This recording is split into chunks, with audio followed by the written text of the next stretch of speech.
setiap hamba yang beribadah kepadanya subhanahu wa ta'ala. Karena ilmu lebih didahulukan daripada berkata dan beramal, sebagaimana dikatakan oleh Al-Imam Al-Bukhari ketika beliau memberikan salah satu bab di dalam kitab sahihnya, bab al-ilmu qabla al-qawli wal amal.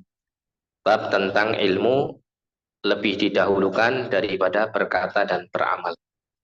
Kita berharap mudah-mudahan Allah Subhanahu wa taala menjadikan pertemuan kita diberkahi olehnya, dan kita berharap semoga melalui pembacaan kitab yaitu Fikih Muyassar ini kita diberikan oleh Allah taala ilmu yang bermanfaat yang disertai dengan taufik dan hidayahnya sehingga terwujud menjadi amal yang saleh, dan semoga Allah Subhanahu wa taala menyempurnakan pahala yang telah dijanjikan oleh Nabi-Nya Shallallahu Alaihi Wasallam kepada kita semuanya di dalam kita menuntut ilmu agama ini.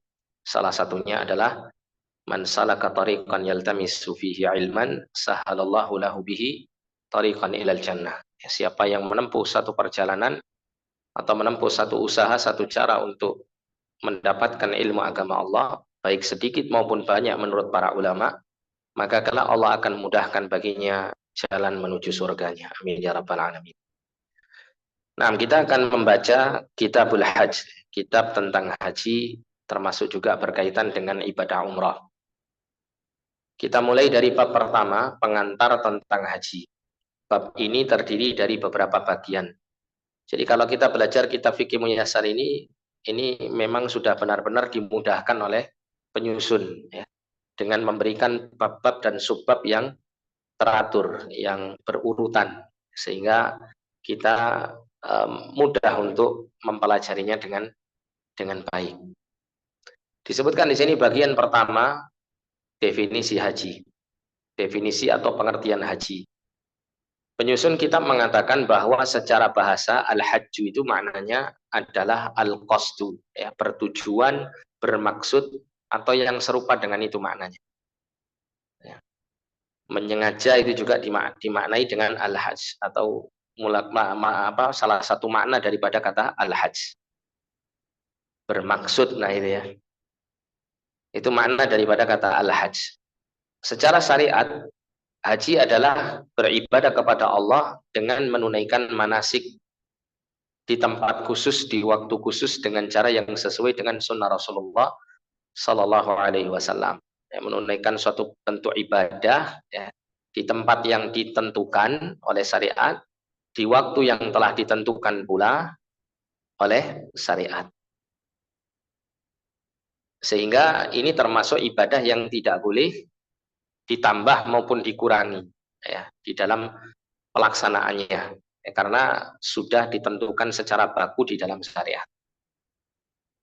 Bahkan Nabi SAW sudah memberikan, ya, pembatasan di sini bahwa melaksanakan ibadah haji itu harus sesuai dengan tuntunan Rasul berdasarkan sabdanya Shallallahu Alaihi Wasallam, khudhu anni manasikakum, ya, ambillah oleh kalian manasik ibadah haji dan umroh kalian dariku. Ini bagian pertama. Kemudian bagian yang kedua adalah hukum dan keutamaan haji. Hukum haji adalah salah satu rukun Islam dan kewajiban yang agung. Jadi salah satu penopang keislaman seseorang itu haji. Namun perbedaannya dengan ibadah yang lain, kalau haji itu diikat dengan al-istita'ah, diikat dengan adanya kemampuan untuk mewujudkannya. Ya, kemampuan untuk mewujudkannya maksudnya apa? Dari sisi pelaksanaan ibadah itu sendiri dan dari sisi bekal dan nafkah. Ya. Bekal itu bekal untuk dia ketika berada di saat haji, sedangkan nafkah yang dimaksud di sini adalah nafkah yang wajib diberikan untuk keluarga yang ditinggalkan di rumah. Allah Subhanahu wa taala berfirman berkaitan dengan kewajiban ibadah haji ini dalam surat Ali Imran ayat 97. Walillahi 'alan nasi hajjul baiti man istata'a ilaihi sabila.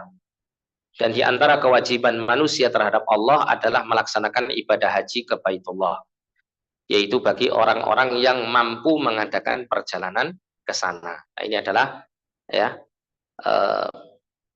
persyaratan bagi orang yang melaksanakan ibadah haji itu adalah memiliki al-istitha'ah, kemampuan. Wa man kafara fa innallaha ghaniyyun 'anil 'alamin, dan barang siapa mengingkari kewajiban haji ini, maka sesungguhnya Allah itu maha kaya, maksudnya tidak memerlukan ya sesuatu dari seluruh makhluknya. Kemudian juga berdasarkan hadis Nabi Shallallahu Alaihi Wasallam yang diriwayatkan oleh Ibnu Umar radhiyallahu taala anhu, bunyal Islamu ala khamsin. Islam itu dibangun di atas 5 dasar. Kemudian Nabi menyebutkan salah satunya adalah ibadah haji. Dari dalil Quran ada, dari dalil hadis ada, kemudian yang ketiga dari dalil ijma'. Dan umat Islam telah berijma' atas wajibnya haji bagi orang yang mampu sekali selama seumur hidup. Nah, sehingga 3 dalil ini sudah sangat-sangat cukup untuk menunjukkan bahwa ibadah haji adalah kewajiban bagi setiap muslim mukallaf yang memiliki kemampuan untuk mengerjakannya, ya, dan memiliki kemampuan untuk memberikan nafkah dan membawa bekal untuk perjalanan ke sana dalam seumur hidup hanya 1 kali saja. Kemudian kita masuk pada keutamaan haji. Keutamaan haji ini merupakan ya, salah satu dari ibadah-ibadah yang luar biasa. Terutama nanti disebutkan di sini hadisnya yang kedua dari 2 hadis yang disebutkan oleh penyusun kitab. Nah, kita baca dulu di sini keutamaan haji adalah terdapat banyak hadis-hadis yang menyebutkan keutamaan haji. Di antaranya hadis Abu Hurairah radhiyallahu anhu yang marfu'. Al-umratu ilal umrati kafaratun lima bainahuma wal hajjul mabrur laisa lahu jazaa'un ilal jannah. Umrah yang satu dengan umrah yang berikutnya itu bisa menjadi kafarah, pelebur dosa untuk dosa-dosa yang dilakukan antara keduanya, antara umrah yang pertama dengan umrah yang kedua. Nah, ini menunjukkan bagaimana pentingnya seseorang itu untuk memperbanyak melaksanakan ibadah umrah. Salah satunya adalah akan digugurkan dosa-dosanya di antara satu umrah dengan umrah yang setelahnya ini. Kemudian selanjutnya Nabi mengatakan wal hajjul mabrur laisa lahu jazaa'un illal jannah. Wal hajjul mabrur, haji yang mabrur. Apa yang dimaksud dengan haji yang mabrur itu? Haji yang mabrur itu haji yang tidak dicampur dengan perbuatan-perbuatan jelek, perbuatan-perbuatan dosa. Haji yang tidak disertakan di dalamnya berbagai macam kemaksiatan dan pelanggaran-pelanggaran. Itu makna daripada haji yang mabrur. Dan haji yang mabrur itu adalah haji yang diterima oleh Allah SWT dan diberikan balasan pahala. Kata Nabi SAW, wal hajjul mabrur laisa lahu jazaa'un illal jannah. Haji yang mabrur itu dia tidak mendapatkan balasan apapun kecuali al-jannah. Ya, kecuali dia pasti akan masuk surga. Nah, yang menyempurnakan ya keutamaan haji ini dari hadis yang pertama ini adalah hadis yang kedua di sini. Nabi mengatakan man hajja lillahi falam yarfuth walam yafsuq raja'a ka yaumi waladatu ummuh. Siapa saja yang melaksanakan ibadah haji dengan syarat pertama lillah, karena Allah Subhanahu wa taala, ikhlas. Kemudian yang kedua falam yarfuth walam yafsuq. Tidak berbuat rafas. Rafas itu mengucapkan kata-kata yang apa ya istilahnya bahasa kita itu kata-kata yang mengandung hal-hal yang cabul. Ya, itu namanya rafas. Falam yarfuth, dia tidak mengucapkan kata-kata yang kotor, walam yafsuq, dan juga tidak melakukan perbuatan fasid. Al-fusqu itu maknanya al-bu'du an ta'atillah, ya, jauh dari ketaatan kepada Allah Subhanahu wa taala. Jadi melakukan berbagai macam maksiat, pelanggaran dan semacamnya. Nah, di sini ya dari penggalan hadis ini sampai di sini ini adalah gambaran haji yang mabrur. Ya. Haji yang mabrur itu kalau Anda ditanya maksudnya haji mabrur itu bagaimana? yaitu sabda Nabi, man hajjalillah falam yarfuth walam yafsuq. Haji yang tidak diikuti atau yang tidak dicampur adukkan di dalamnya keburukan-keburukan. Hajinya lillah karena Allah, bukan riaan karena riak, ya. Kemudian dalam pelaksanaan ibadah haji tidak dikotori dengan rafats dan fusuk, ya. Tidak dikotori dengan kata-kata yang kotor dan juga perbuatan-perbuatan yang menyelisihi syariat. Maka keutamaannya roja'a ka yaumin waladathu ummuhu. Maka dia kembali, ya, ka yaumin waladathu ummuhu, seperti hari di mana dia dilahirkan oleh ibunya. Maksudnya apa? Bersih dari dosa-dosa. Nah, kalimat ini diperselisihkan oleh para ulama tentang keutamaan haji. Sebagian ulama mengatakan bahwa maksud bersih dosa-dosanya seperti dia terlahir dari rahim seorang ibu, itu maknanya dari dosa-dosa kecilnya semuanya. Adapun dosa besarnya tetap dipersyaratkan untuk dia bertobat. Namun wallahu alam, yang lebih kuat kalau menurut apa yang saya pahami, itu makna kalimat ini mencakup dosa kecil maupun dosa besar, ya. Maka dia kembali seperti hari di mana dilahirkan ibunya. Karena kita tahu bahwa seorang bayi ketika dilahirkan, ya, itu kan dia tidak membawa dosa sama sekali. Sehingga benar-benar bersih seperti halnya bersihnya anak yang terlahir dari perut ibunya dalam kondisi tidak berdosa sama sekali. Nah, ini keutamaan haji yang mabrur, ya. Keutamaan haji yang mabrur. Sehingga dari sini, ya, kita hendaklah benar-benar memperhatikan bukan hanya dari sisi kaifiat tata cara haji yang benar bagaimana, tapi juga dari sisi kaitannya dengan mencari kesempatan untuk melakukan ibadah haji juga harus dengan cara yang benar. Karena banyak juga orang-orang itu yang mereka itu berangkat haji tapi melakukan banyak hal-hal yang dusta misalnya. Termasuk bentuk pendustaan dan pengkhianatan itu adalah misalnya melalui visa-visa yang tidak resmi. Ya, visa-visa yang tidak resmi ini menjadikan dikhawatirkan, ya, menjadikan hajinya tidak berpahala. Meskipun bisa saja hajinya tetap sah kalau memang memenuhi segala rukun dan persyaratan wajibnya haji, maka hajinya tetap sah, namun apa? Dia berdosa karena dia telah melakukan beberapa pelanggaran atau dikhawatirkan hajinya tidak mabrur sehingga tidak mendapat pahala dan keutamaannya. Nah, kemudian bagian yang ketiga, apakah haji wajib dalam seumur hidup lebih dari sekali?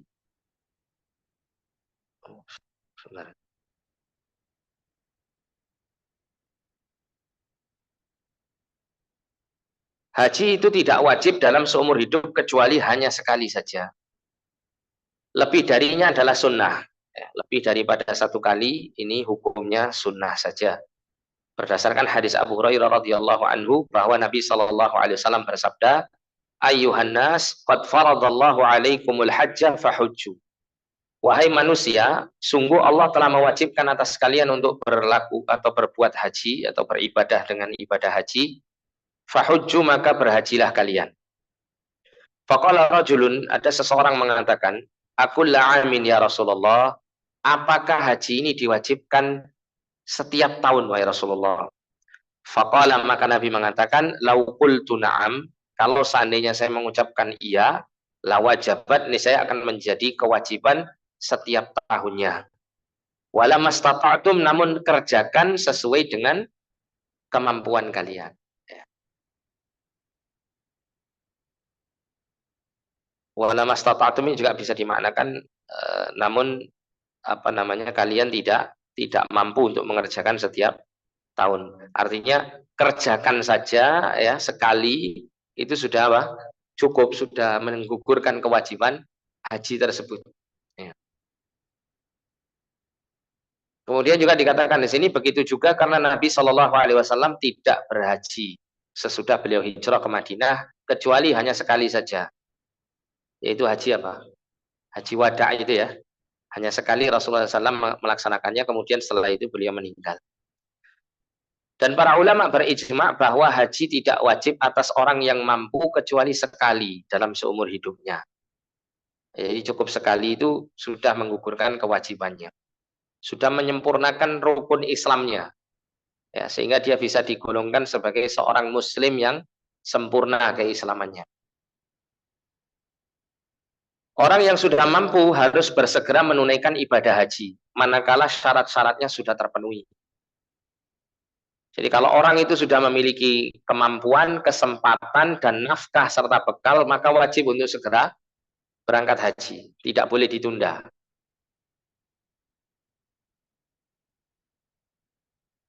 Bahkan terkadang ada sebagian orang ini ya, ada orang-orang itu yang mungkin kurang ihtimam, kurang memberikan perhatian. Ketika dia ada kesempatan di hadapannya ini untuk melaksanakan ibadah haji, dia kurang memperhatikan. Ya, sehingga mungkin malas untuk bikin paspornya atau malas untuk belajar manasiknya dan seterusnya. Nah, ini dikhawatirkan ya, kondisi orang seperti ini pada akhirnya Allah tidak panggil dia. Ya, dikhawatirkan dia akan apa? Terhalangi untuk bisa memenuhi panggilan Allah Subhanahu wa taala tersebut. Bila dia menunda tanpa uzur maka dia berdosa. Ya, berdasarkan sabda Nabi Shallallahu alaihi wasallam, ta'ajjalu ilal hajj. Ya, bersegeralah kalian untuk menunaikan ibadah haji. Fa inna ahadakum la yadri ma ya'ridhu alaihi ma ya'ridhu lahu. Karena sesungguhnya salah seorang di antara kalian itu tidak mengetahui apa yang akan terjadi pada dirinya. Entah itu berupa kematian, sakit, atau kesibukan yang menghalangi dia untuk melakukan ibadah haji. Jadi tidak boleh untuk menunda-nundanya. Ya. Ketika ada kesempatan, artinya kalau misalnya melalui negeri kita ini ya, itu ada urutannya kan gitu ya. Kita sudah dapat urutan kita misalnya gitu ya, sudah ada panggilan urutan kita di tahun misalnya di tahun depan misal gitu ya. Bisa dipastikan tahun depan Anda akan berangkat haji misal begitu. Terus kemudian Anda memiliki kondisi yang baik ya, tubuhnya sehat, terus ada harta yang cukup untuk bekal Anda di sana dan sekaligus nafkah untuk keluarga di rumah. Dan kalau perempuan misalnya juga ada mahram yang bisa mendampingi, nah maka ini sudah menjadikan kewajiban bagi Anda untuk segera memenuhi panggilan haji. Jangan terus ditunda. Ya. Kalau di negeri kita kayaknya nggak bisa ya ditunda ya. Ya. Ima ditunda, apa namanya hangus, ditukar sama yang lain, atau intinya dia tidak bisa mengerjakan haji kala di tahun itu. Tapi benar, banyak pengalaman orang-orang itu yang mereka tidak siap dalam melaksanakan ibadah haji, bahkan hatinya menolak, itu Allah halangi dari sebagian pengalaman orang-orang yang pernah melaksanakan ibadah haji. Ini pengalaman dari salah satu anggota keluarga saya yang menceritakan, bukan anggota keluarga saya tapi orang lain. Ada paman saya itu menceritakan ketika beliau berangkat haji. Ya tahun-tahun 90-an dulu ya, berangkat haji itu. Kala itu ada kawannya, kawan sesama kloternya itu juga sama-sama berangkat haji. Nah orang ini mungkin karena kurang semangat atau kurang adanya motivasi, sehingga dia seakan-akan berangkat haji itu niatnya mungkin kurang lurus gitu ya. Sampai di sana itu ketika keluar dari maktab itu untuk melakukan salah satu ibadah haji ya, itu dia merasa panasnya luar biasa sampai dia mengatakan ya, dengan kalimat yang tidak selayaknya diucapkan, dia mengatakan, mati saya kena panas begini gitu. Ya, mengeluh dan mengucapkan kalimat yang tidak baik. Maka yang terjadi Allah takdirkan dia pada saat itu juga langsung pingsan. Pingsan itu tidak bangun sampai dipulangkan ke tanah air, baru turun bandara baru sadar. Jadi di sana tidak haji. Itu cerita langsung paman saya itu ketika itu barengannya dia. Ya. Jadi ada satu pengalaman yang bisa disampaikan kepada kita itu seperti. Jadi kalau ada kesempatan dan sudah benar-benar diberi kemudahan oleh Allah untuk bisa berangkat ke sana, luruskan niat. Ya, luruskan niat, tidak perlu mikir yang aneh-aneh. Adapun ketika seseorang berusaha untuk eh, memperkuat rohaninya gitu ya, untuk dia melaksanakan ibadah seperti ibadah haji yang berat ini, maka insya Allah fisiknya pun juga Allah berikan kekuatan. Betapa banyak orang yang sudah tua-tua, umurnya sudah 70-an, 80-an bahkan, ya, ketika di tanah air itu mungkin ya bisa dibilang sering sakit gitu ya. Tapi ketika sampai sana, masya Allah, ya, tidak pernah sakit. Dan itu banyak kisah seperti ini yang langsung disampaikan entah melalui orang lain atau orang itu sendiri yang mengalami, yang menceritakan kepada saya. Bahkan ada salah satu bapak-bapak yang sudah sangat sepuh waktu itu, sekitar mungkin 70-an tahun.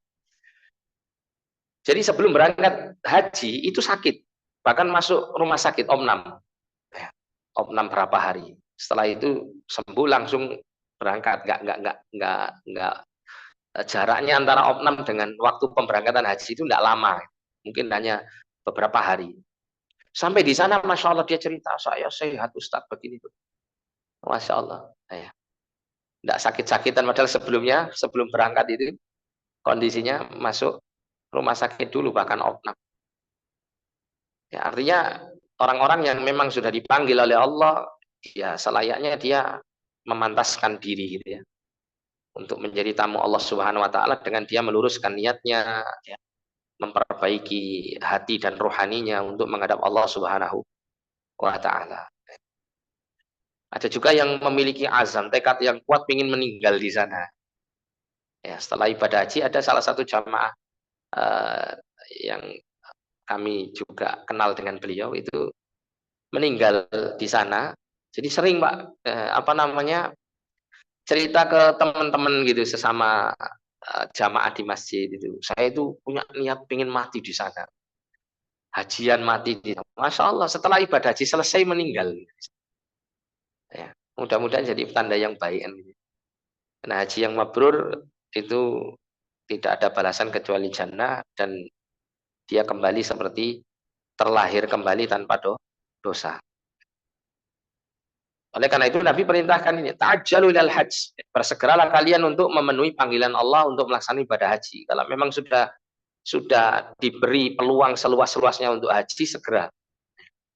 Karena kata Nabi, sesungguhnya salah seorang di antara kalian tidak mengetahui apa yang akan terjadi pada dirinya. Sebetulnya ini kalau kita eh, bawa kepada ibadah yang lain gitu ya. Ini juga tidak berlebihan ya. Kita gunakan dalil ini untuk mendorong kita untuk segera melakukan ibadah, karena seringnya kita mendapati, dan ini juga keterangan dari para ulama, ketika seseorang itu menunda untuk melakukan ibadah, ya, menunda untuk melakukan ibadah, maka dikhawatirkan dia malah dihalangi untuk melakukan ibadah tersebut. Ya, terutama masalah ibadah-ibadah yang sunnah itu kadang-kadang kita kan meremehkan gitu ya, oh nggak apa-apa, sunnah saja. Nanti saja saya kerjakan. Kadang-kadang ketika kita eh, kita tunda di situ, kadang Allah tidak memberikan taufik kepada kita untuk mewujudkan.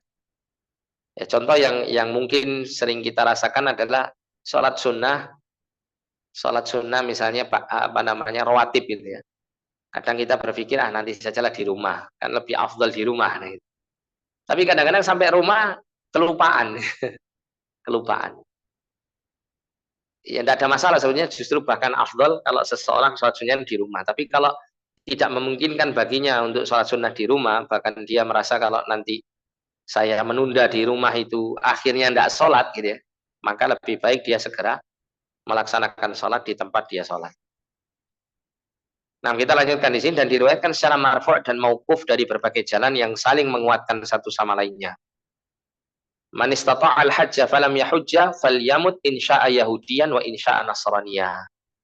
Ya, siapa yang mampu untuk melakukan ibadah haji namun dia tidak melakukan ibadah haji, maka silakan dia mati ya, bila dia mau sebagai seorang Yahudi dan bila dia mau sebagai seorang Nasrani. Namun meskipun kalimat hadis ini mengesankan gitu ya, mengesankan bahwa orang yang punya kemampuan haji namun tidak berhaji itu seakan-akan dia matinya mati kafir gitu kan. Tapi ini maksudnya bukan demikian. Ya, artinya tidak menjadikan orang itu kafir karena meninggalkan ibadah haji. Kecuali apabila dia itu meninggalkan ibadah hajinya karena mengingkari kewajiban ibadah haji tersebut. Maka ini kafir hukumnya. Bisa keluar dari agama Islam. Bukan karena semata-mata tidak mengerjakan hajinya, tapi karena ada pengingkaran haji tersebut. Atau adanya sikap takdzib, mendustakan Allah dan Rasulnya bahwa telah diwajibkan haji oleh keduanya. Namun di sini menunjukkan betapa besarnya dosa yang terjadi pada diri seseorang ketika dia meninggalkan ibadah haji sedangkan dia mampu dan memiliki kesempatan untuk beribadah haji. Ya. Wallahu a'lam, seakan-akan orang ini ketika diberikan kesempatan untuk menyempurnakan diri sebagai muslim, justru dia memilih untuk tidak menginginkan untuk menyempurnakan dirinya sebagai muslim. Makanya diibaratkan seperti Yahudi dan Nasrani, gitu ya. Tapi sekali lagi bukan berarti kemudian meninggalkan pelaksanaan ibadah haji dalam kondisi mampu, ini semata-mata adalah bentuk kekufuran, bukan. Namun mengesankan seperti kondisi orang Yahudi dan Nasrani yang mereka tidak melaksanakan ibadah haji. Ya. Muslim yang tidak mau melaksanakan ibadah haji berarti dia tidak menginginkan kesempurnaan agamanya. Gitu ya. Nah, kemudian bagian yang keempat adalah syarat-syarat haji. Syarat-syarat haji. Ini syarat-syarat wajib ya. Yang pertama Islam. Ya. Disyariatkan untuk wajibnya haji 5 syarat. Yang pertama Islam. Sehingga haji tidak wajib atas orang kafir dan tidak sah pula dilakukan olehnya. Karena Islam adalah syarat untuk sahnya ibadah.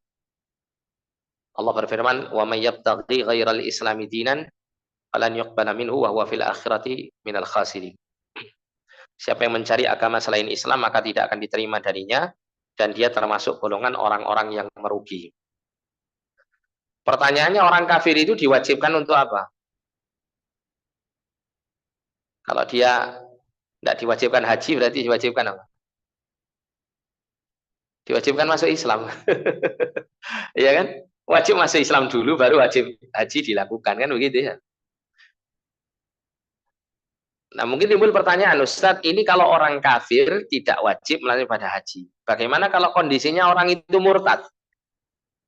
Dia sebelumnya muslim, tentunya dia punya kewajiban untuk mengerjakan haji. Dia belum sempat mengerjakan ibadah haji, murtad dia. Murtad dia. Apakah dia berkewajiban untuk mengerjakan ibadah haji? Bagaimana?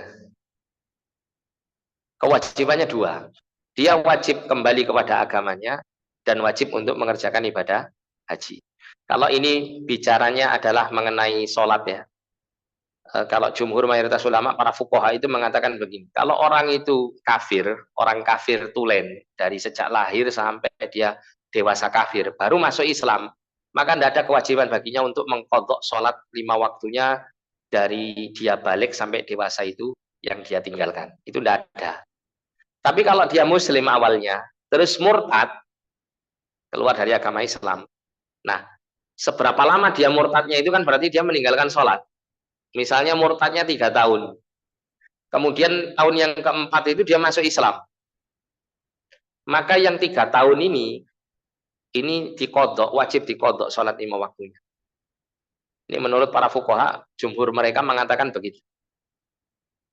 Selama 3 tahun yang dia tinggalkan sholatnya itu wajib untuk dia mengkodoknya.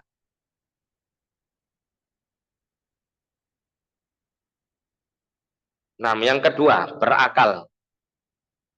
Berakal. Sehingga haji tidak wajib atas orang gila dan tidak sah dilakukan olehnya. Karena akal merupakan syarat untuk taklif. Taklif itu diberi beban kewajiban. Sedangkan orang gila bukanlah termasuk pihak yang diberi beban kewajiban dan pena diangkat darinya sampai dia sadar. Sebagaimana dalam hadis Ali radhiyallahu anhu bahwa Rasulullah sallallahu alaihi wasallam bersabda, "Rufi'al qalamu an thalathatin." Pena diangkat dari 3 orang. Maksudnya tidak dicatat pahala, juga tidak dicatat dosa. Anin naimi hatta yastayqidha. Orang yang tidur sampai dia bangun. Jadi kalau ada orang tidur, kemudian mohon maaf ya, dia mukuli orang sebelahnya, mungkin karena ngelindur atau semacamnya gitu. Itu dia tidak berdosa. Kenapa? Karena dikategorikan orang yang tidak dicatat kebaikan dan keburukannya.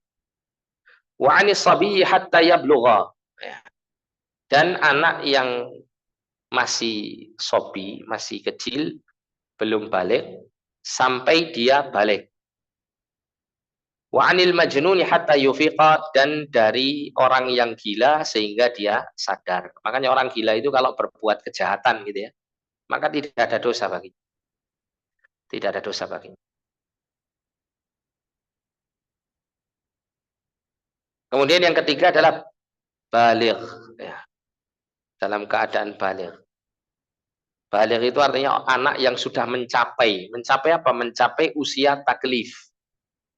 Mencapai usia mukallaf yang dibebani beban syariat. Sehingga haji tidak wajib atas anak-anak yang belum balik. Karena dia bukanlah termasuk pihak yang diberi beban kewajiban dan pena diangkat darinya sampai dia dewasa. Ya, berdasarkan hadis di atas. Hadis tadi ya, rufi'al qalamu an thalathatin tadi. Akan tetapi, nah ini perlu digarisbawahi ya. Akan tetapi seandainya anak-anak itu melaksanakan ibadah haji, maka hajinya sah. Walinya yang berniat untuknya bila dia belum mumayyiz, ya, namun hajinya tidak menggugurkan dari kewajiban haji Islam tanpa ada perbedaan pendapat di kalangan para ulama. Jadi yang meniatkan anak-anak ini untuk melaksanakan haji itu walinya. Jika anak itu belum mumayyiz, belum bisa membedakan sesuatu dengan sesuatu yang lain. Mumayyiz itu ada yang mengatakan usia di mana anak itu bisa membedakan mana tangan kanan dan tangan kirinya. Ya. Sehingga kurang lebih usia mumayyiz itu usia-usia artinya benar-benar dikatakan tamyiz gitu ya. Itu ya SD lah ya. SD kelas 1 itu sudah mulai masuk usia tamyiz. Karena kadang anak TK itu kadang-kadang lupa dia. Tangan kanan mana tangan kiri itu dia kadang lupa. Tapi kalau sudah SD kelas 1 biasanya sudah paham dia mana kanan mana kiri. Kalau mumayyiz diajari untuk berniat gitu ya. Namun hajinya tidak menggugurkan dari kewajiban haji Islam tanpa ada perbedaan pendapat di kalangan para ulama. Jadi haji yang dilakukan anak belum balik ini belum memenuhi kewajiban hajinya. Sehingga nanti ketika balik maka wajib untuk berhaji kembali. Dan pahalanya untuk siapa? Sedangkan anak-anak itu tidak dicatat pahala dan dosanya. Pahalanya untuk orang tuanya. Ya. Jadi tidak rugi kalau misalnya ada sekeluarga misal gitu ya. Anak-anaknya yang masih kecil diajak untuk melaksanakan ibadah haji atau umroh, itu tidak rugi orang tuanya. Kenapa? Karena pahalanya mereka itu nanti kembalinya ke orang tuanya.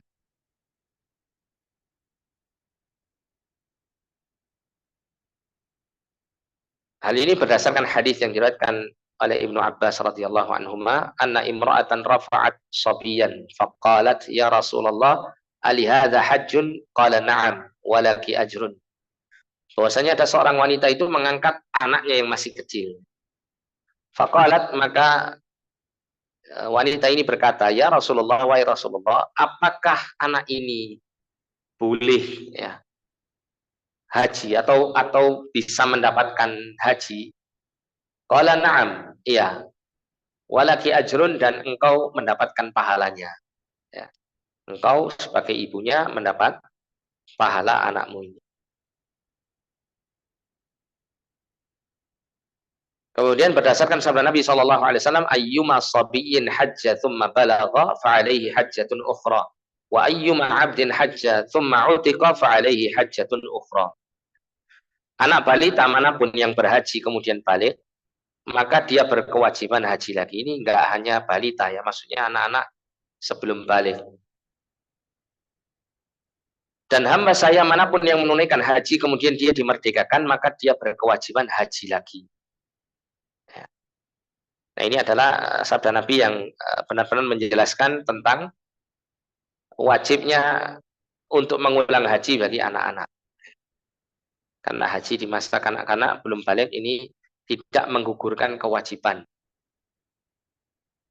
Nah, kemudian yang keempat adalah merdeka. Ya, bukan sebagai hamba sahaya. Sehingga haji tidak wajib atas hamba sahaya. Karena dia budak yang tidak memiliki apapun. Akan tetapi seandainya dia berhaji, maka hajinya sah bila dengan izin tuannya. Sungguh para ulama telah berijma bahwa bila hamba saya berhaji saat dia masih menjadi budak kemudian dia dimerdekakan, maka dia harus melakukan haji Islam manakala dia mendapatkan jalannya untuk itu. Maksudnya mengulangi lagi hajinya. Haji yang dilakukannya saat dia masih budak belum cukup berdasarkan sabda Nabi SAW, wa ayyuma 'abdin hajja tsumma utiqa fa 'alaihi hajjatun ukhra. Hamba sahaya manapun yang menunaikan ibadah haji kemudian dia dimerdekakan, maka dia berkewajiban mengerjakan haji lagi. Kemudian yang kelima adalah mampu. Berdasarkan firman Allah Ta'ala, walillahi 'alan nasi hajjul baiti man istata'a ilaihi sabila. Dan di antara kewajiban manusia terhadap Allah adalah melaksanakan ibadah haji ke Baitullah, yaitu bagi orang-orang yang mampu mengadakan perjalanan ke sana.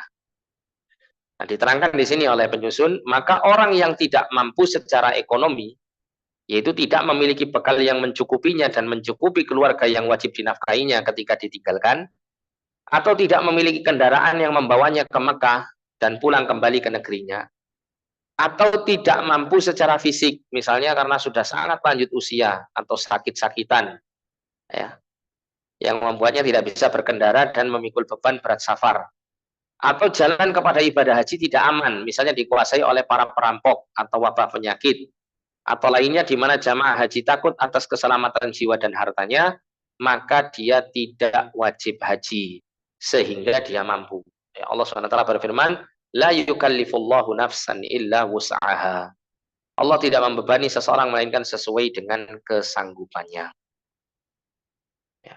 Kemampuan termasuk bagian dari kesanggupan yang telah disebutkan oleh Allah, termasuk kemampuan dalam haji bagi wanita adalah adanya mahram yang menemaninya dalam safar haji. Karena seorang wanita tidak boleh safar untuk haji dan lainnya tanpa mahram berdasarkan sabda Nabi, la yahillu limra'atin tu'minu billahi wal yawmil akhir an tusafira safaran yakunu thalathata ayyamin fassa'idan illa wa ma'aha abuha aw ibnuha aw zawjuha aw akhuha aw dhu mahramin minha. Tidak halal bagi seorang wanita yang beriman kepada Allah dan hari akhir untuk melakukan safar 3 hari ke atas, ya, 3 hari lebih, kecuali bersama bapaknya atau anak laki-lakinya yang sudah balik, atau suaminya atau saudara laki-lakinya atau mahramnya. Dan berdasarkan sabda Nabi SAW kepada seorang laki-laki yang berkata, inna imra'ati kharajat hajatan wa inni uktutibtu fi ghaswati kada wa kada. Qala intalik fahujja ma'aha. Sesungguhnya istriku berangkat haji dan sesungguhnya aku telah dicatat sebagai pasukan dalam peperangan demikian dan demikian. Maka Nabi menjawab, pergilah dan berhajilah bersama istrimu. Tetapi bila seorang wanita berhaji tanpa mahram, maka hajinya sah, namun dia berdosa. Hajinya sah maksudnya bagaimana? Menggugurkan kewajiban hajinya. Tapi dia berdosa karena dia melanggar, ya, aturan syariat berupa bepergian tanpa mahram.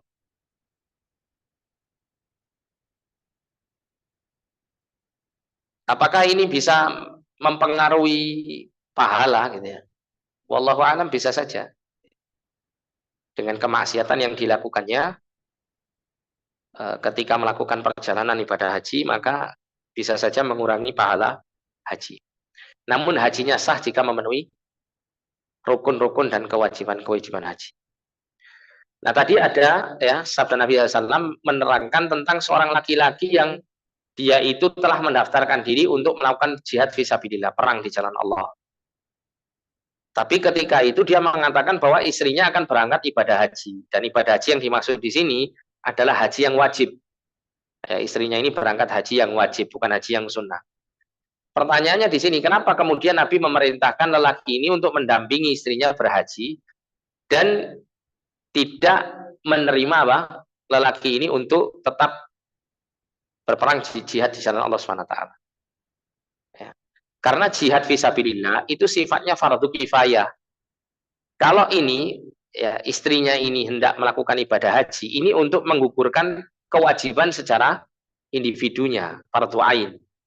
Nah, maka suami yang menjadi mahramnya berkewajiban untuk membantu istrinya dalam menggugurkan kewajibannya. Ya. Nah, maka Nabi memerintahkan lelaki ini untuk mendampingi istrinya haji untuk menggugurkan kewajiban hajinya si istri tersebut. Jadi mendampingi istrinya haji itu bentuknya fardu ain bagi laki-laki ini. Sedangkan jihad fisabilillah fardu kifayah. Yang lain sudah ada, gitu kan? Yang lain sudah ada.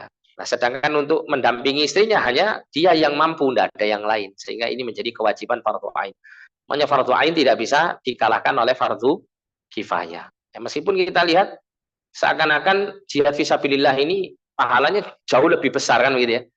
Tapi dia tidak masuk kategori fardu ain bagi lelaki tersebut.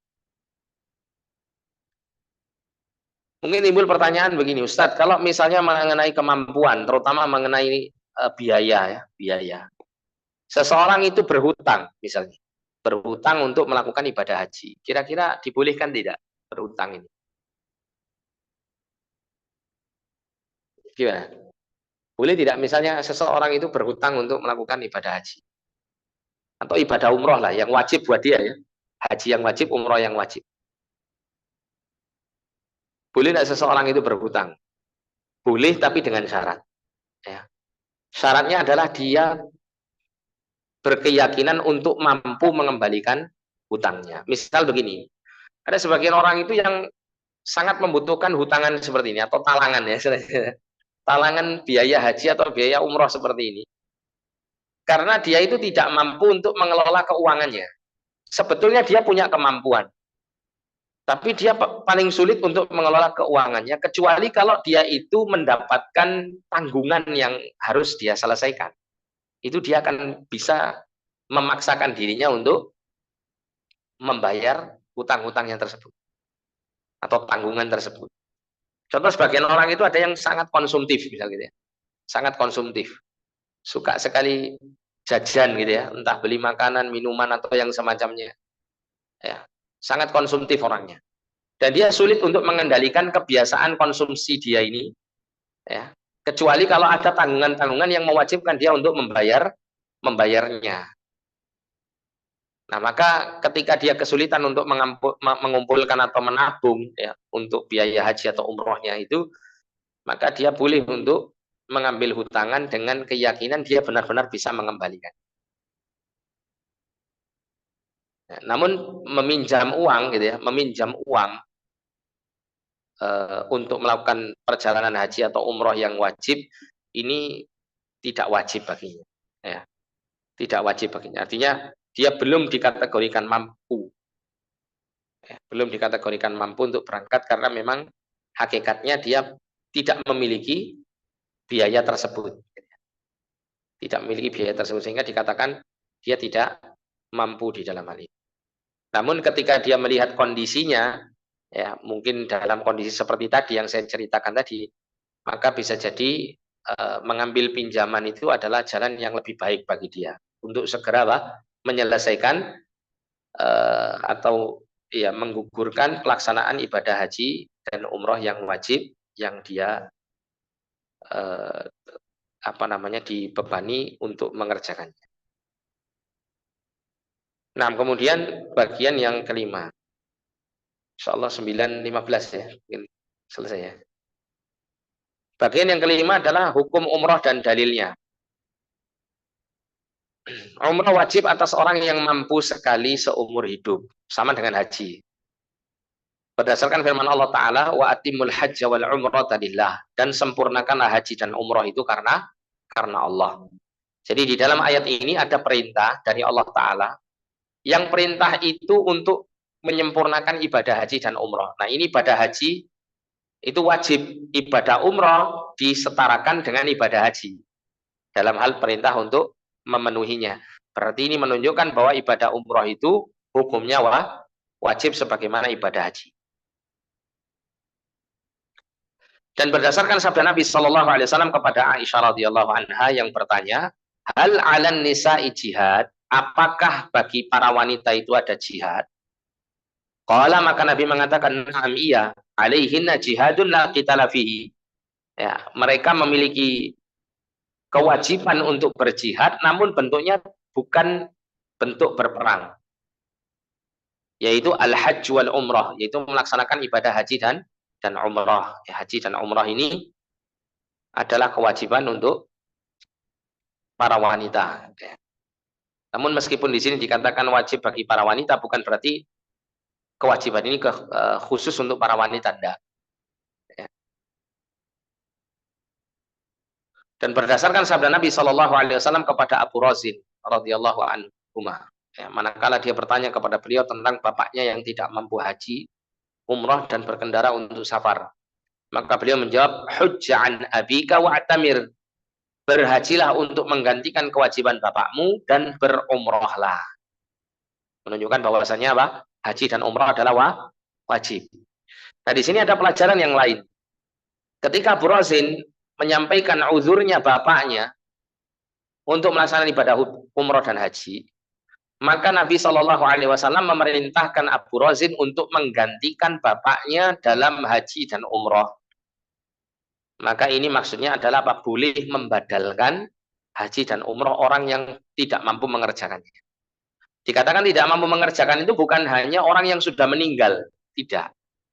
Tapi termasuk orang yang sakit, yang tidak sanggup untuk pelaksanaan ibadah haji dan umrah ini, tidak bisa melakukan perjalanan ke sana, ya, tidak mampu untuk melaksanakan berbagai macam aktivitas ibadah di sana dalam hal haji dan umrah ini, maka orang seperti ini bisa digantikan, dibadalkan di sini dengan seseorang. Ya. Terutama orang itu adalah anaknya sendiri, orang terdekatnya. Itu yang lebih tepat, lebih utama, ya, bukan lebih utama.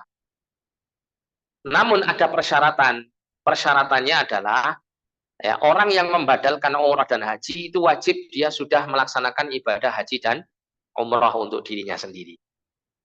Maka dia bisa membadalkan orang lain untuk melaksanakan ibadah haji dan umrah.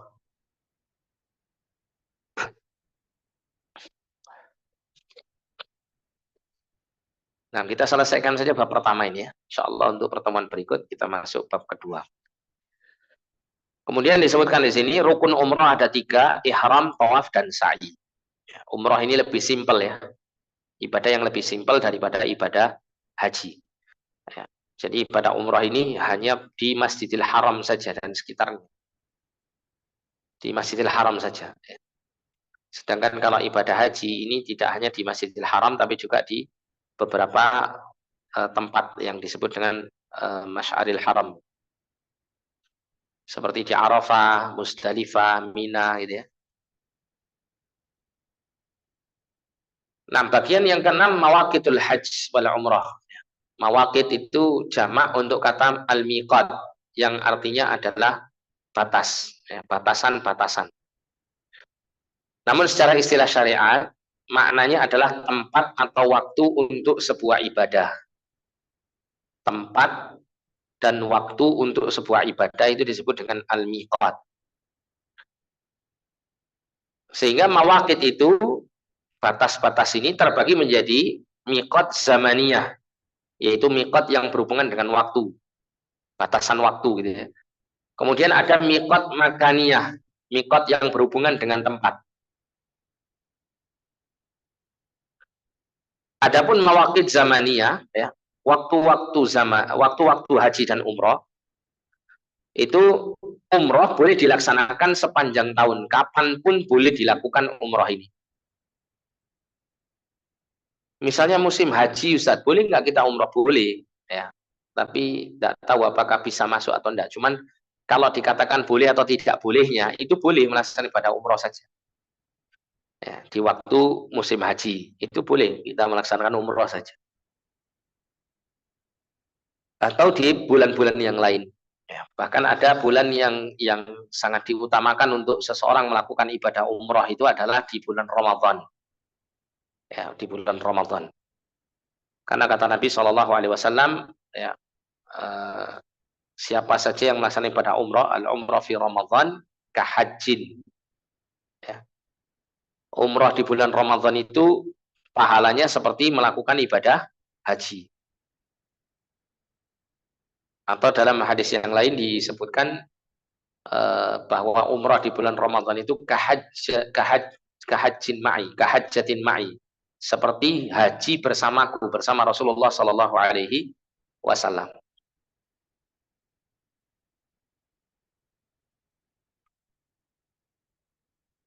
Jadi ini umrah ya.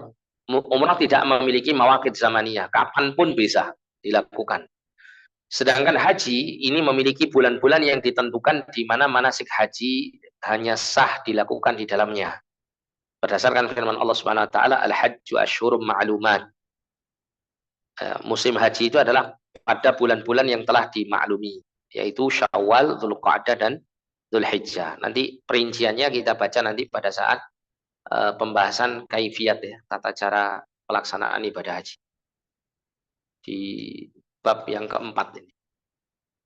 Masya Allah ini babnya banyak ya.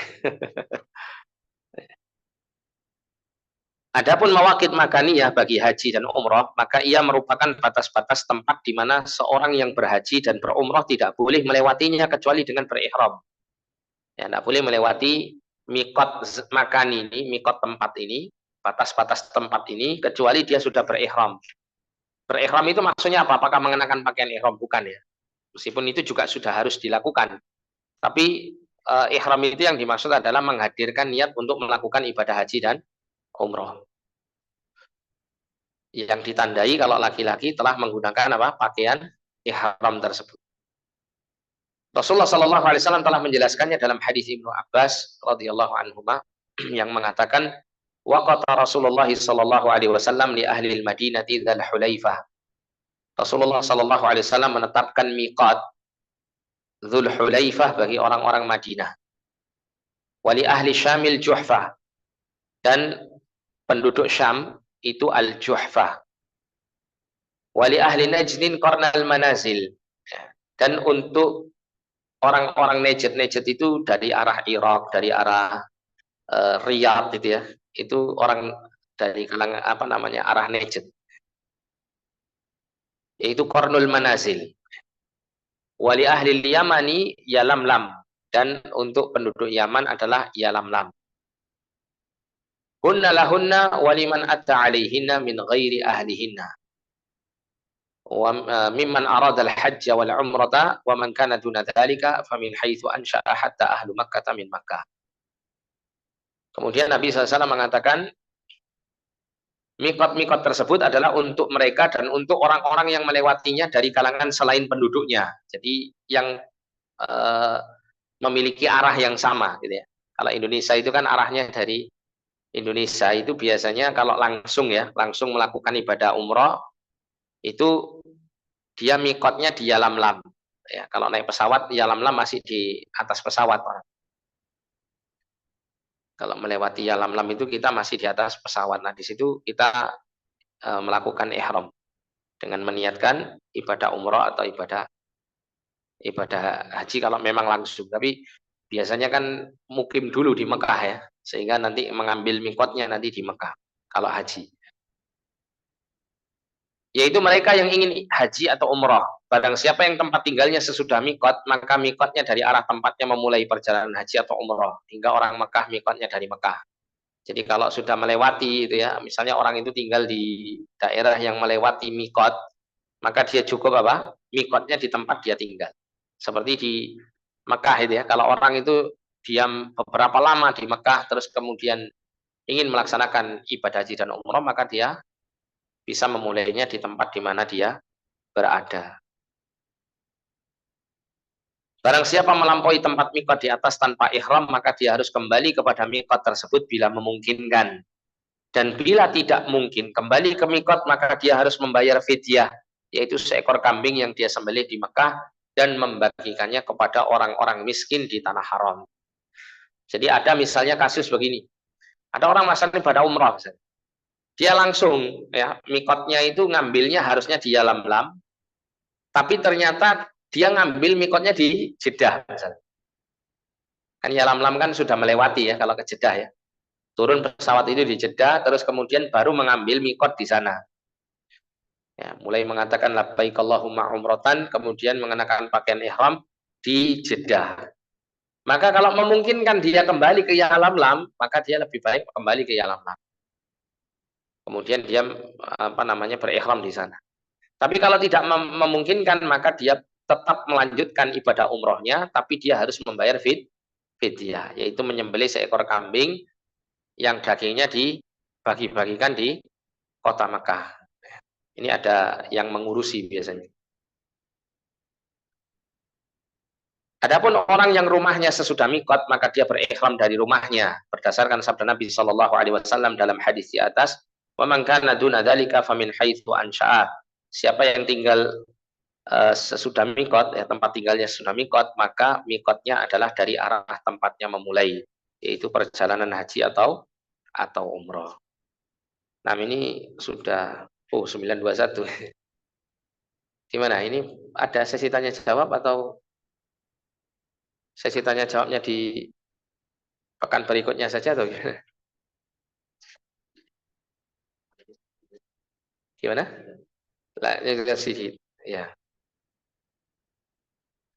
Nah, ini bab pertama ya. Kita masuk bab kedua. Atau diselesaikan bab kedua ini.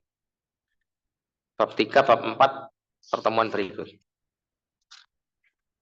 Atau bagaimana? Saya ikut saja. Pokoknya dilanjutkan dulu ya. Bab kedua adalah rukun-rukun dan wajib-wajib haji. Bab ini terdiri dari dua bagian. Bagian pertama rukun-rukun haji. Rukun haji ini wajib ya, tidak boleh tidak ada. Kalau tidak ada berarti tidak dikategorikan orang itu sedang melaksanakan ibadah haji. Rukun haji ada 4, yaitu yang pertama ihram, yaitu berniat dan bermaksud melaksanakan haji karena haji merupakan ibadah murni, sehingga ia tidak sah tanpa niat berdasarkan ijma' kaum muslimin. Dasarnya adalah sabda Nabi Shallallahu Alaihi Wasallam, innamal a'malu binniyah. Sesungguhnya amal-amal itu hanyalah tergantung dengan niat-niatnya. Tempatnya niat adalah hati, namun di dalam haji yang lebih utama adalah mengucapkannya dengan menentukan manasik yang diniatkannya. Karena hal ini sabit berasal dari perbuatan Nabi Shallallahu Alaihi Wasallam. Dia mengatakan labbaik Allahumma hajjan, gitu ya. Dia mengucapkan kalimat labbaik Allahumma hajjan ini sebagai bentuk berniat haji. Dan para ulama menyebutkan pengucapan labbaik Allahumma hajjatan ini adalah disejajarkan dengan takbiratul ihram ketika sholat. Ya. Sehingga bukan hanya niat saja dalam hati, tapi juga dilafadzkan dengan lisan. Jadi ini ihramnya ya, niatnya ya, sembari mengatakan labbaik Allahumma hajjan ini adalah rukun. Adapun kalau memakai pakaian ihram nanti bukan masuk kategori rukunnya ya.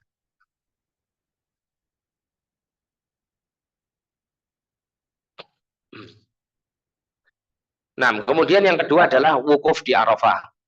Ini adalah rukun menurut ijma' ulama. Dalilnya adalah sabda Nabi Shallallahu Alaihi Wasallam, al-hajju Arafah. Haji itu adalah wukuf di Arafah. Jadi kata al-hajju Arafah ini tidak menunjukkan bahwa ibadah haji itu hanya wukuf di Arafah saja, enggak. Tapi maksudnya ini adalah rukun yang paling utama. Ya. Rukun yang paling utama adalah Arafah. Seperti halnya Nabi pernah mengatakan dalam hadis itu ad-dinun an-nasihah kan itu ya. Ad-dinun nasihah. Agama itu adalah nasihat. Bukan berarti agama ini semuanya adalah nasihat, enggak. Tapi nasihat itu adalah sesuatu yang sangat utama di dalam agama.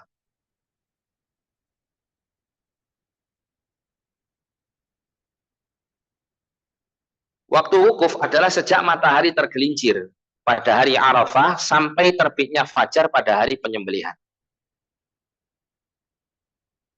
Ini adalah waktu wukuf di Arafah. Yang ketiga adalah tawaf ziarah. Dinamakan juga tawaf ifadah. Karena ia terletak sesudah bertolak kembali. Ifadah. Ya, dari Arafah. Dan disebut juga tawaf fardu. Dia adalah rukun haji dengan ijma. Kesepakatan para ulama. Berdasarkan firman Allah subhanahu wa ta'ala. ثُمَّ لِيَقْضُوا نَفَثَهُمْ وَلْيُوفُوا نُذُورَهُمْ وَلْيَطَّوَّفُوا بِالْبَيْتِ الْعَتِيقِ. Kemudian hendaklah mereka menghilangkan kotoran yang ada pada badan mereka, dan hendaklah mereka memenuhi nazar-nazar mereka, dan hendaklah mereka melakukan tawaf mengelilingi rumah Allah yang tua. Al-Hajj ayat 29. Nanti ada kaifiatnya ya, tata caranya nanti di bab yang terakhir. Dimulai dari awal ya, sampai selesai itu bagaimana pengerjaannya itu nanti di kaifiat ya. Kita baca sesuai dengan urutannya saja. Kemudian yang keempat adalah sa'i. Ya. Di antara Safa dan Marwah. Ini adalah rukun berdasarkan hadis Aisyah radhiyallahu anha. Dia mengatakan, ma atammallahu hajja mri'in wala umratahu lam yatuf baina Safa wal Marwah. Allah tidak menyempurnakan haji dan tidak pula umrah seseorang yang tidak tawaf antara Safa dan Marwah. Nabi juga mengatakan is'au fa innallaha kataba 'alaikumus sa'ya. Bersailah karena sesungguhnya Allah mewajibkan sa'i atas kalian. Inilah rukun-rukun haji di mana haji tidak sah tanpanya. Barang siapa meninggalkan salah satu dari rukun tersebut, maka hajinya tidak sempurna sehingga dia melakukannya. Bukan hajinya tidak sempurna sehingga dia haji ya tidak dianggap berhaji sehingga dia harus melakukannya kembali. Maksudnya begitu. Karena rukun itu tidak boleh ditinggalkan. Kalau ditinggalkan berarti sama dengan dia tidak berhaji.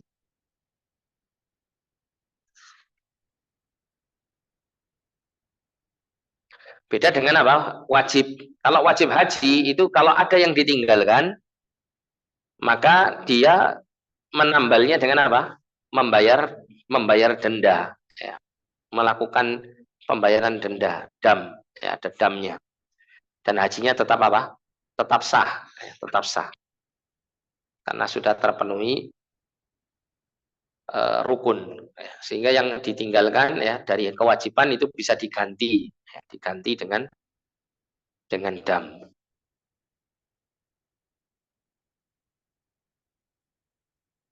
Nah, adapun tawaf dan sa'i, kalau tawaf itu mengelilingi Ka'bah ya. Dimulai dari mana? Dimulai dari uh, rukun Hajar Aswad. Ya, rukun itu artinya begini. Ini misalnya uh, bangunan, nah ini misalnya bangunan Ka'bah ini ya. Ini persegi apa namanya itu? Kubus ya, kubus. Misalnya kubus begitu, itu kan ada pojok-pojoknya itu ya, pojok-pojoknya itu namanya rukun. Ya.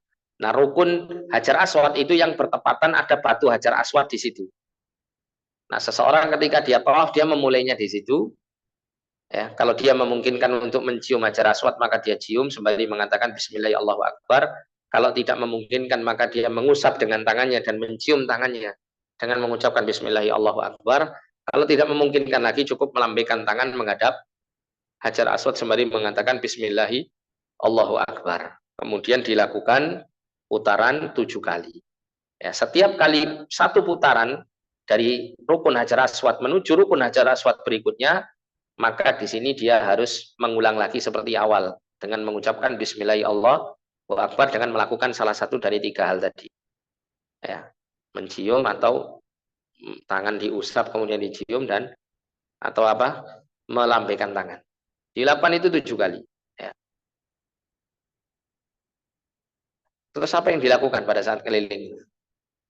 Apa yang dilakukan? Waktu keliling itu apa yang dilakukan? Ada yang pernah tawaf dulu? Yang dilakukan ya berzikir, membaca Al-Quran, atau berdoa gitu ya. Ya. Kalau seandainya diam saja gimana? Ya sah tetap tawafnya. Ya. Ibadah tawafnya sah. Ya, tapi dia tidak mendapatkan banyak kebaikan. Jadi kita keliling itu digunakan untuk zikir, baca Quran, atau banyak berdoa. Nah nanti ketika di rukun Yamani itu bagian sini. Ini rukun Hajar Aswad, ini rukun Yamani, berdampingan.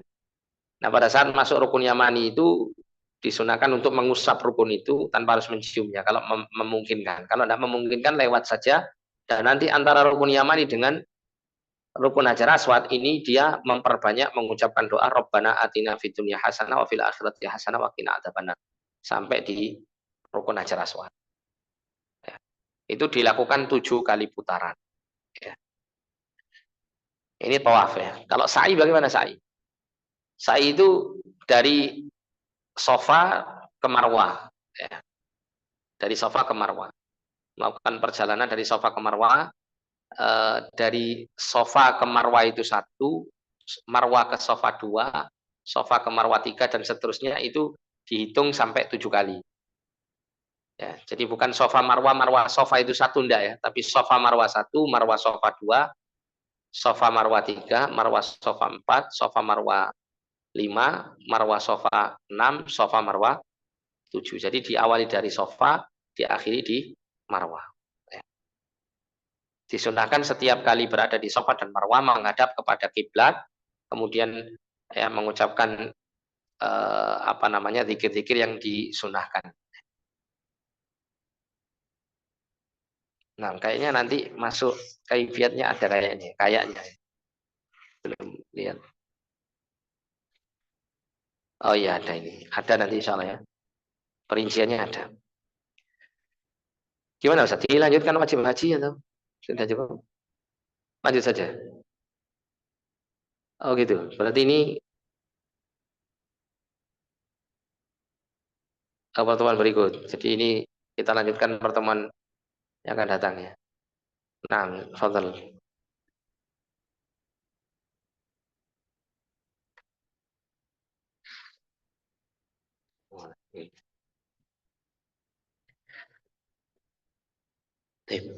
Kami ucapkan syukur wa jazakumullah khairan kepada Al-Ustadz yang telah menyampaikan materinya. Semoga apa yang disampaikan bisa menjadi manfaat bagi kita sekalian. Ada satu pertanyaan Ustadz yang disampaikan di grup dan dari akhwat. Kami bacakan. Assalamualaikum Ustadz. Apakah jikalau seorang wanita melakukan ibadah haji atau umroh